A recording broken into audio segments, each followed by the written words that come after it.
बिस्मिल्लाहिर्रहमानिर्रहीम। अस्सलाम वालेकुम स्टूडेंट्स। आज हमारे टॉपिक का नेम है इलेक्ट्रिक पोलराइजेशन ऑफ डाइलेक्ट्रिक। हम अपना एक प्रीवियस कॉन्सेप्ट देखते हैं। आप प्रीवियसली एक टॉपिक पढ़ के आए हैं capacitance of a parallel plate capacitor.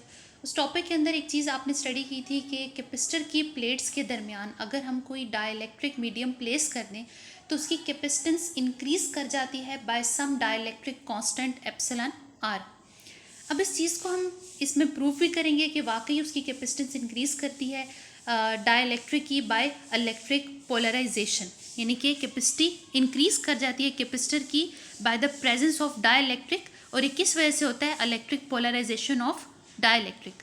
तो सबसे पहले हम इस टॉपिक में समझते हैं व्हाट इज़ डायपोल। डायपोल की डेफिनेशन को समझने के लिए हम लोग देखते हैं कि डायपोल होता क्या है।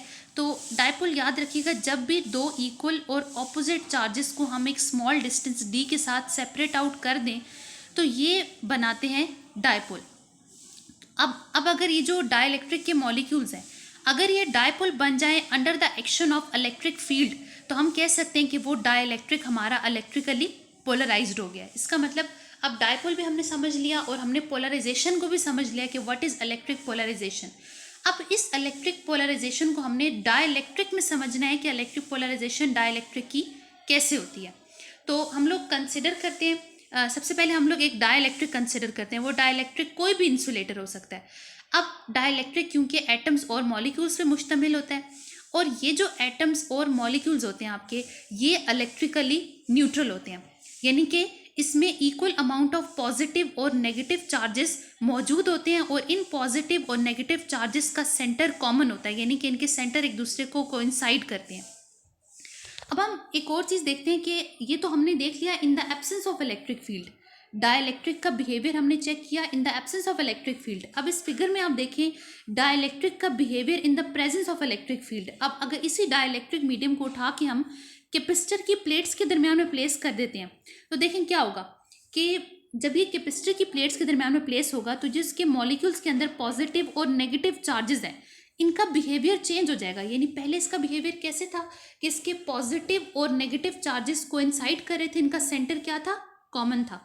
अब क्या होगा कि कैपेसिटर की क्योंकि एक प्लेट है पॉजिटिव, वो कैपेसिटर डाइलेक्ट्रिक में मौजूद मॉलिक्यूल्स के नेगेटिव चार्जेस को अपनी तरफ अट्रैक्ट कर लेगी। सिमिलरली कैपेसिटर की जो दूसरी प्लेट है वो नेगेटिवली चार्ज कंटेन कर रही है, उसमें नेगेटिव चार्ज मौजूद है, वो डाइलेक्ट्रिक के मॉलिक्यूल्स के पॉजिटिव चार्जेस को अपनी तरफ अट्रैक्ट कर लेगी। इसका मतलब है कि पॉजिटिव और नेगेटिव एक दूसरे से सेपरेट हो जाएंगे। Positively charge plate negative charges को अपनी तरफ अट्रैक्ट कर रही है और पॉजिटिव दूसरी साइड पे चले जाएंगे। Similarly negatively charge plate positive charges को अपनी तरफ अट्रैक्ट कर रही है और नेगेटिव चार्जेस दूसरी साइड पर चले जाएंगे। अब इससे क्या होगा?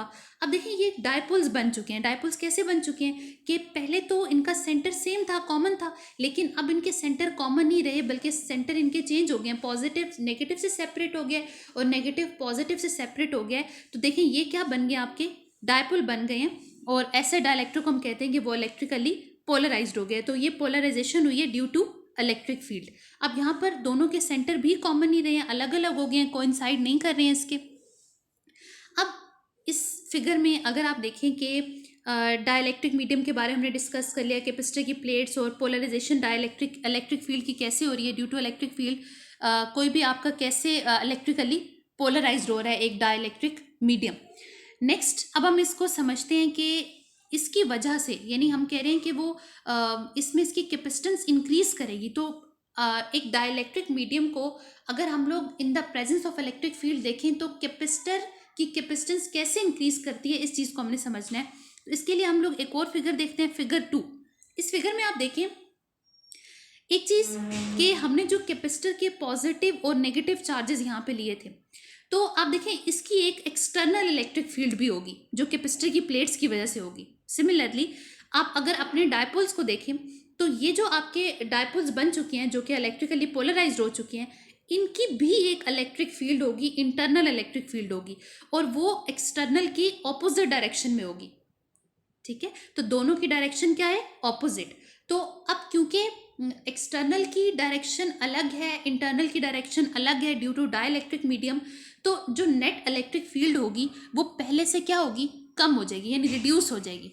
अब अगर आपकी नेट इलेक्ट्रिक फील्ड यानी इलेक्ट्रिक फील्ड इंटेंसिटी कम हो गई है तो इलेक्ट्रिक फील्ड इंटेंसिटी की डिक्रीज होने की वजह से सरफेस चार्ज डेंसिटी भी कम हो जाएगी, क्योंकि electric field intensity E equal होता है सिग्मा ओवर एप्सिलॉन नॉट। इसका मतलब आपकी सरफेस चार्ज डेंसिटी भी रिड्यूस हो गई है। इसके अलावा एक रिलेशन और आप लोगों ने पढ़ा है और वो रिलेशन है V is equal to E d. अब क्योंकि इलेक्ट्रिक फील्ड इंटेंसिटी आपकी रिड्यूस कर गई है, इसका मतलब आपका पोटेंशियल भी क्या हो गया है, पहले से कम हो चुका है। पोटेंशियल कम हो गया आपका, V आपका कम हो गया। अब इक्वेशन आप पढ़ चुके हो C is equal to Q over V. अब इस इक्वेशन से अगर आप देखें C is equal to Q over V वाले इक्वेशन से, तो पोटेंशियल की हमने बात की, यानी इन्वर्स रिलेशन है C एंड V का। अगर पोटेंशियल आपका पहले से कम हो चुका है, रिड्यूस हो चुका है, इसका मतलब आपकी कैपेसिटेंस क्या कर गई है, इंक्रीज कर गई है। तो इस एक्सपेरिमेंट से हमने प्रूव कर दिया कि dielectric medium in the presence of, अगर डाइलेक्ट्रिक मीडियम को आप किसी इलेक्ट्रिक फील्ड के अंदर प्लेस करें, कैपेसिटर की प्लेट्स के अंदर प्लेस करें, तो उसकी कैपेसिटेंस इंक्रीज कर जाती है। यानी कि कैपेसिटेंस इंक्रीज करती है अगर हम कोई डाइलेक्ट्रिक मीडियम प्लेस कर दें कैपेसिटर की प्लेट्स के दरमियान बाय सम डाइलेक्ट्रिक कांस्टेंट और by some dielectric coefficient epsilon are.